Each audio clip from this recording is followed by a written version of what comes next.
राजन, आत्मा का ज्ञान तपस्या से नहीं होता, घर छोड़कर वन में जाने से, कई ग्रंथों का अध्ययन करने से नहीं होता।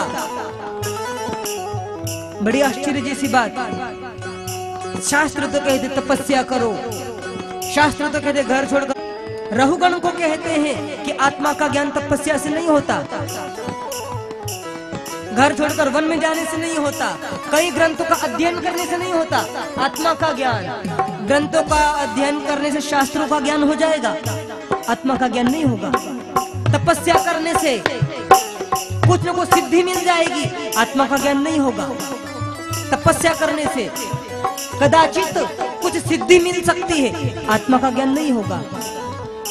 क्योंकि हे राजन, आत्मा को जो स्वरूप है वह बिना महापुरुषों की चरणों की धूल को मस्तक पर लगाए बगैर वह आत्मा का ज्ञान नहीं होता। जय हो।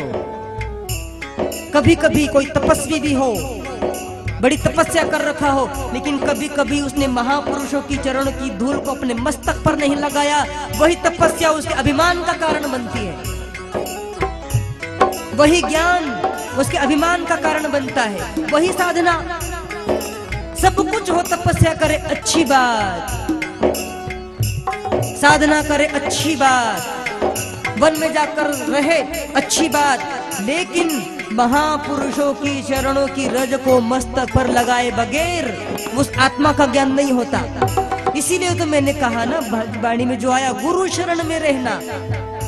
अभी समय हो रहा है, नहीं तो देखो कई तपस्वियों के क्या हाल हुए, और कोई गुरु की शरणागत संत जो हुए, गुरु के शरणागत शिष्य हुए, उन्होंने कितनी ऊंचाई को प्राप्त किया।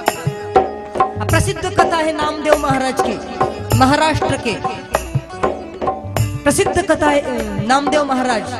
शायद नामदेव महाराज या एकनाथ महाराज, दो में से किसी का थोड़ा सा मैं भूल रहा हूँ, लेकिन एकनाथ महाराज उनके बेटे थे हरिपंडित। एकनाथ महाराज के बेटे, चलो जो भी, उनके बेटे थे हरिपंडित। और जब शायद एकनाथ महाराज उन्होंने एक ग्रंथ लिखा, एकनाथी भागवत। बड़ी सार की बात है, बिल्कुल समझने जैसी बात है। एकनाथ जी महाराज ने एकनाथी भागवत लिखी, और लिखते लिखते कुछ अध्याय बाकी रह गए,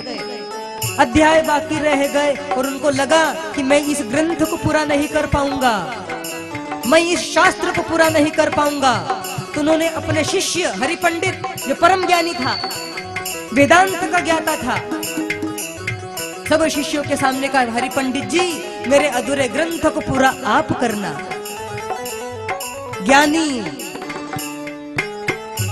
है कौन? हरिपंडित।